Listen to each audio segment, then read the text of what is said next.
個順治年間，帝祖皇帝突患重病，傳說千雪峰有一朵奇花，每20年開花一次，採得者可令人起死回生，白髮變黑。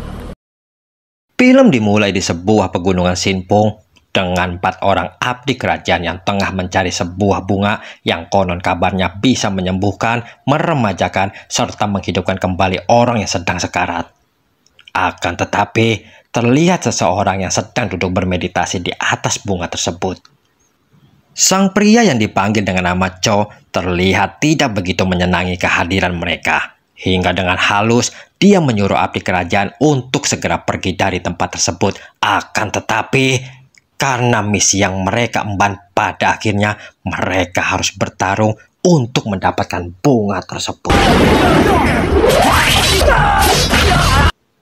Dan dengan mudahnya, Cho bisa mengalahkan mereka hanya dengan kisaran detik. Dan mendapatkan sebuah pertanyaan dari sang jenderal, Cho pun kembali mengingat kejadian pada masa lalunya.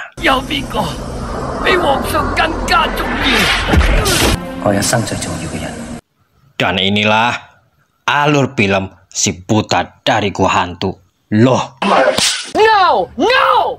Dan inilah alur film The Bridge with White Hair. Sang pendekar adalah seorang anak yatim piatu. Dia telah diangkat murid oleh pendeta Suyang di sebuah perguruan Wutang. Sang guru adalah pemimpin dari 8 klan besar yang ada.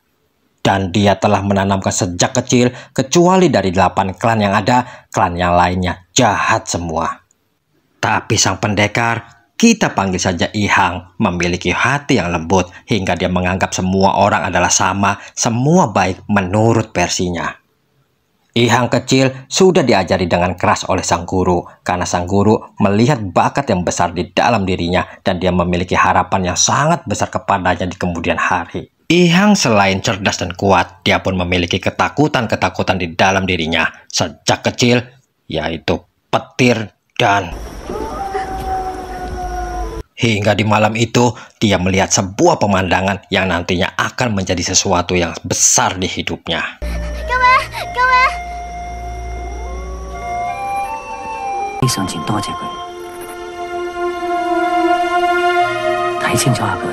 Karena saking takut dan lelahnya, hingga I Hang pingsan di tempat itu dan dia ditemukan oleh seseorang yang nantinya akan menjadi orang penting di kerajaan.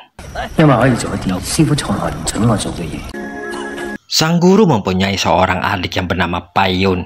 Dia sangat ambisius untuk semua hal. Bahkan dia ingin putrinya berhasil dan bahkan bisa menjadi penerus di perguruan Wutang. I Hang kecil sangat santai dalam menghadapi semua kehidupan karena dia tidak terlalu membebani pikirannya dengan berbagai macam hal seperti kawan-kawannya. Dia tidak ambisius untuk apapun juga, hingga tidak jarang dia mendapatkan hukuman dari gurunya. Bahkan sampai dia dewasa selalu saja membuat ulah di mata yang lain dan kembali dia harus siap dengan hukuman dari sang guru.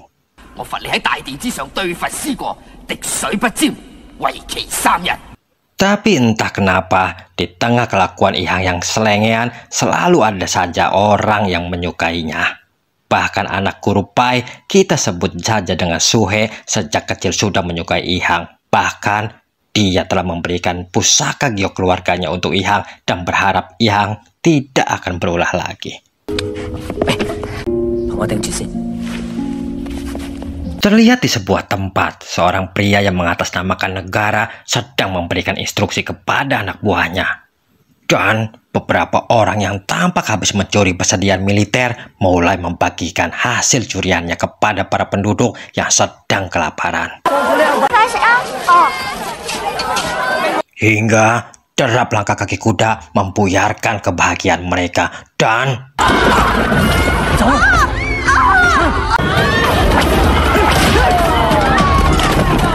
Sontak para prajurit sangat terkejut manakala ada seorang pendekar wanita bercadar yang datang membantu para penduduk.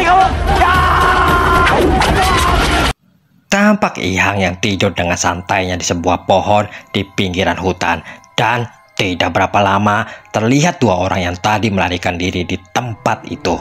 dengan sang istri yang nampaknya hendak melahirkan sesaat lagi. Dan saat mereka sedang kebingungan karena baru pertama kali sang wanita hendak melahirkan, tiba-tiba wanita bercadar yang tadi membantu para penduduk juga sudah ada di situ. Ihang yang melihat kondisi yang menyedihkan pria di depannya yang harus kehilangan istri memberikan pusaka pemberian Suhe agar bisa dimanfaatkan, hingga dia yang melihat pendekar bercadar pergi bergegas mengejarnya.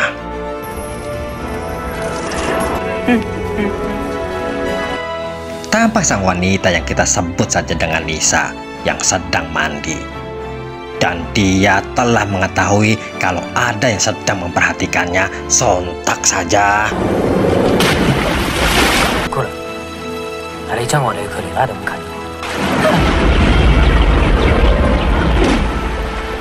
Nisa yang mendapatkan sebuah kode pada akhirnya kembali ke markasnya. Terlihat ritual tari-tarian hingga sang pemimpin klan hadir. Kita panggil saja dengan nama Aseng, dan dia mulai memberikan arahan untuk para pengikutnya. Pada saat dia sedang berorasi, tampak salah satu orang anak buahnya yang mengganggu suaranya hingga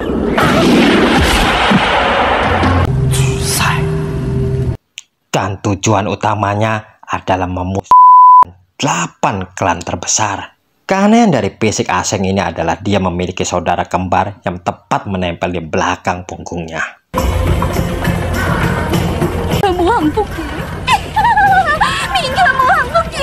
Scene lalu kembali ke perguruan Wutang. Terlihat seorang jenderal dari kerajaan yang meminta guru yang selaku pimpinan dari 8 klan untuk bisa menghabisi klan hitam yang dipimpin oleh Aseng.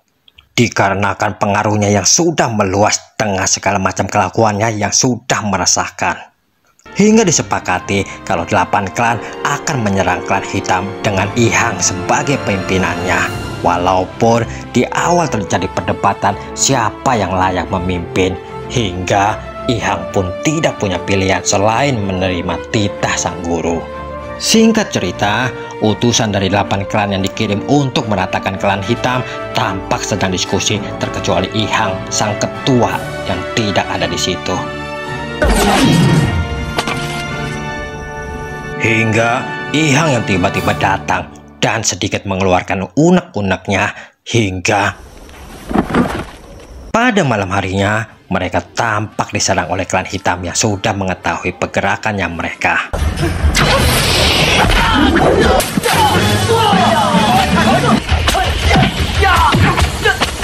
Pada akhirnya Ihang harus kembali bertarung dengan Nisa, hingga dia yang sudah pertarungan, kekerasan, ambisi pribadi coba untuk meletakkan senjatanya. Akan tetapi kesempatan tersebut tidak disia-siakan oleh Suhe.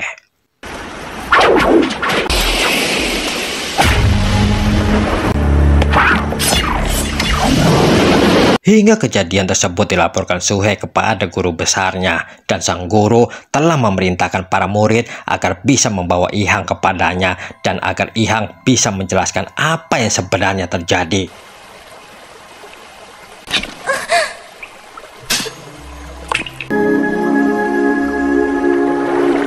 Sementara itu, di markas klan hitam, kejadian antara Nisa dan Ihang pun telah diketahui oleh sang pimpinan Aseng. Dan ternyata Aseng ini pun menyimpan rasa kepada sang murid, hingga saudarinya harus mengingatkan kembali rasa sakit yang pernah mereka alami agar mereka bisa fokus untuk mentuntaskan dendam mereka.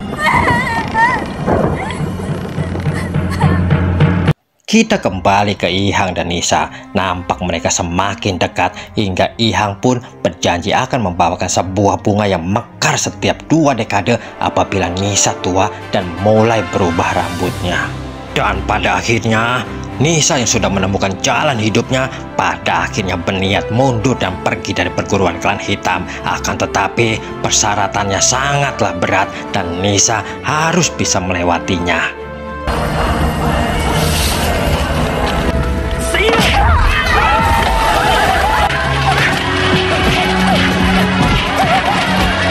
Sementara itu, Ihang juga tampak dijemput oleh perguruan Wutang untuk dibawa ke gurunya agar bisa mempertanggungjawabkan semua tindakannya. Akan tetapi, saat dia mendapati perguruannya telah porak-poranda dan melihat kondisi sang guru, sontak membuat dia berteriak dan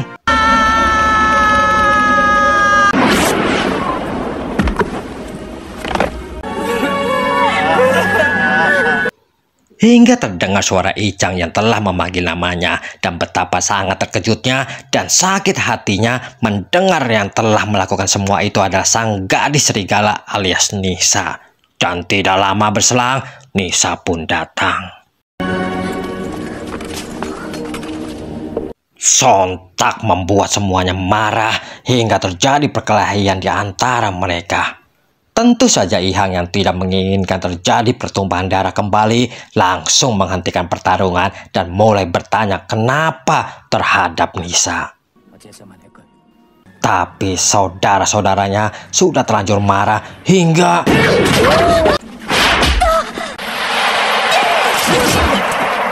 setelah apa yang dialami oleh Nisa dan mendapatkan perlakuan yang tidak enak dari Ihang, membuat rambutnya Nisa berubah seketika itu juga hingga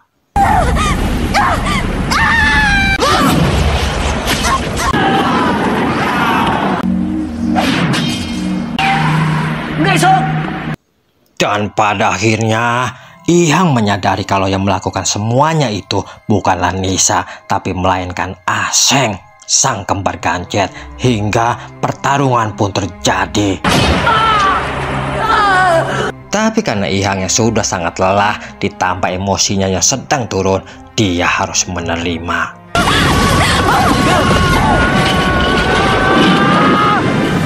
Untung saja Nisa datang pada saat yang tepat, dan kali ini pertarungan pun menjadi seimbang, bahkan Ihang mempunyai kesempatan untuk menyelesaikan semuanya.